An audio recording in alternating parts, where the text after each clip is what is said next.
Hello everyone, welcome back to the channel. Last lecture में हमने finance test को समझा था, कंसिस्टेंसी ऑफ सीमेंट को समझा था बेहतरीन लेवल पे। हमने विकेट एपरेटस को देखा था, उसकी पूरी जो असेंबली है उसकी जो वैल्यूज हमें याद होनी चाहिए, डेटा याद होना चाहिए, उन सबको देखा था। आज हम उसके आगे बढ़ते हैं। तो सबसे पहले अगर हम बात करते हैं साउंडनेस, तो हमने देखा था लाइम, मैग्नीशिया और सल्फर। लाइम, मैग्नीशिया, सल्फर याद हो पहले लेक्चर में, तो उनके वजह से क्या होता है, साउंडनेस अनसाउंडनेस की दिक्कत देखनी पड़ती है अगर वो एक्सेस में है। तो लाइम कितने परसेंट होना चाहिए, 62-67% होना चाहिए।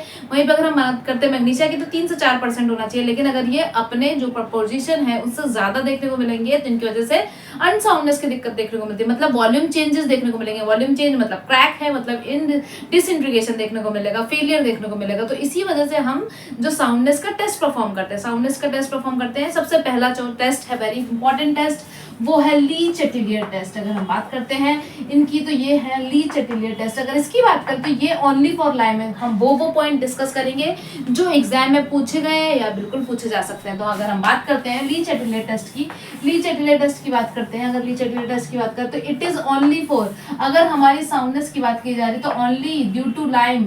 अगर बस लाइम की वजह से, only due to lime, lime की वजह से अनसाउंडनेस देखने को मिल रही है, तो हम कौन सा टेस्ट परफॉर्म करेंगे, ली चेटिलियर टेस्ट परफॉर्म करेंगे। अब यहाँ पर कुछ असेंबली पता होनी चाहिए हमें।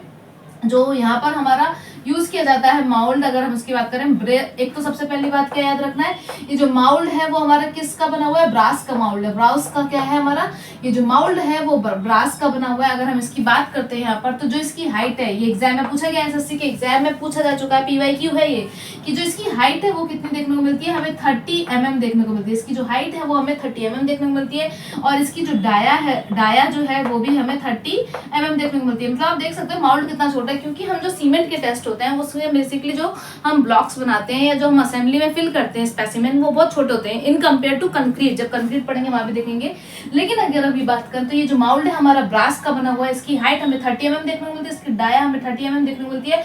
यहाँ पर एक हमारा इस तरीके से जो है, यहाँ पर हमारा इंडिकेटर और एक जो तरीके से हमारा एक स्प्लिट निकला रहता है, हैंडल निकला रहता है। लेकिन अगर हम उसको ऊपर से देखें तो सबसे पहले तो हमें ये याद रखना है कि जो ये हमारा बेसिकली ये ऊपर से हम देख रहे हैं, उसका टॉप व्यू देख रहे हैं, तो ये हमारी डाया कितने देखने को मिलेगी, 30 mm डाया देखने को मिलेगी। इसकी mm कितनी डाया देखने को मिलती है, 30 mm डाया देखने को मिलेगी। इसको जो थिकनेस है वो कितनी है हमारी, 0.5 mm, इसकी जो थिकनेस है वो 0.5 mm देखने को मिलेगी। और यहाँ से सेंटर से, यहाँ पर आप देखोगे एक स्प्लिट बना रहता है, यहाँ पर क्या है, एक स्प्लिट बना रहता है, यहाँ से एक इंडिकेटर निकला रहता है, यहाँ सेंटर से एक इंडिकेटर निकला रहता है। सेंटर से इंडिकेटर की बात करें, सेंटर से इंडिकेटर रहता है, और सेंटर से इस सेंटर पॉइंट से लेके इस इंडिकेटर के एंड पॉइंट तक की जो हमारी लेंथ है वो होती है 165 mm। वेरी इंपॉर्टेंट, ये सब डेटा पूछा जाता है।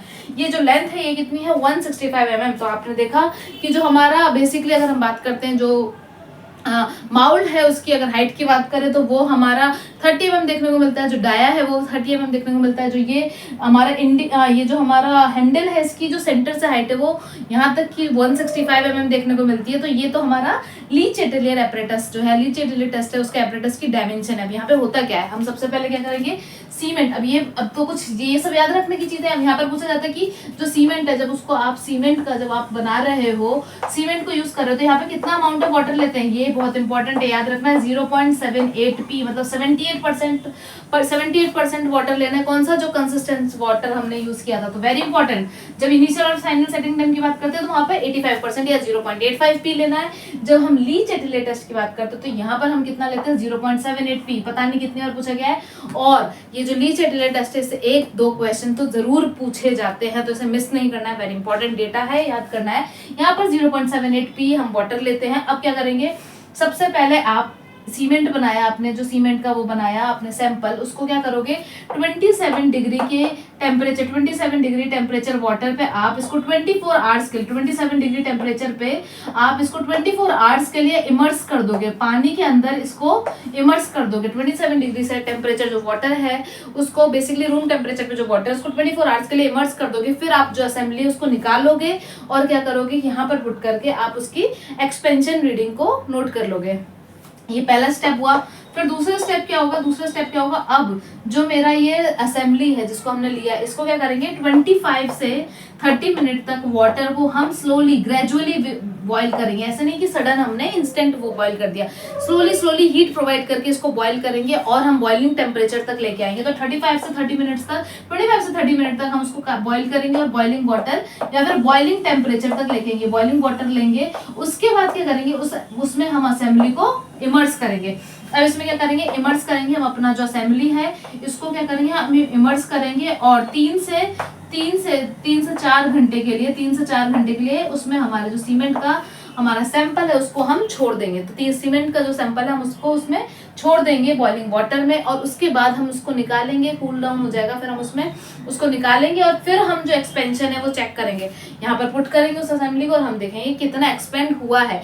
तो यहाँ पे क्या होता है बेसिकली, अगर हम इसकी बात करें तो ये जो मेरा असेंबली जिसमें हमने पुट किया है, इसमें ये ऊपर है ना, ऊपर नीचे ग्लास प्लेट लगी रहती है, बताना भूल गई थी। यहाँ पर क्या है, ये ऊपर नीचे हमारी ग्लास प्लेट लगी हुई रहती है। अब हमने सबसे पहले क्या किया, 27 डिग्री टेम्परेचर पे हमने उसको गर्म किया, 24 आवर्स के लिए उसको छोड़ दिया, गर्म किया सॉरी 27 डिग्री टेम्परेचर वाटर में हमने 24 घंटे के लिए उसको इमर्स कर दिया, बाद में निकाला, रीडिंग ली। उसके बाद क्या है, जो हमने फिर गर्म किया टेम्परेचर को, हमने वाटर को गर्म किया 25 से 30 मिनट तक, स्लोली ग्रेजुअली हम बॉइलिंग पॉइंट तक ले गए। 3-4 घंटे के लिए, 2-3 घंटे के लिए उसमें हमने असेंबली को छोड़ दिया। फिर अब हमने यहाँ पर क्या चेक किया, एक्सपेंशन का पॉइंट चेक किया। तो यहाँ पे याद रखने वाली बात ये है कि ओपीसी में ओपीसी के लिए जो हमारा एक्सपेंशन है, यहाँ पर याद रखना है, ये डेटा पूछा जाता है। ओपीसी के लिए जो हमारा एक्सपेंशन है वो 10 mm से ज्यादा नहीं होना चाहिए। जो हमारा ओपीसी के लिए साउंडनेस में बात करते हैं तो एक्सपेंशन जो है वो 10 mm से ज्यादा नहीं होना चाहिए। तो ये हमारा ओनली ड्यू टू लाइम के वजह से है। अब यहाँ पर हमें लाइम और मैग्नीशिया की वजह से भी देखने को मिलता है, वो है हमारा ऑटोक्लेव टेस्ट।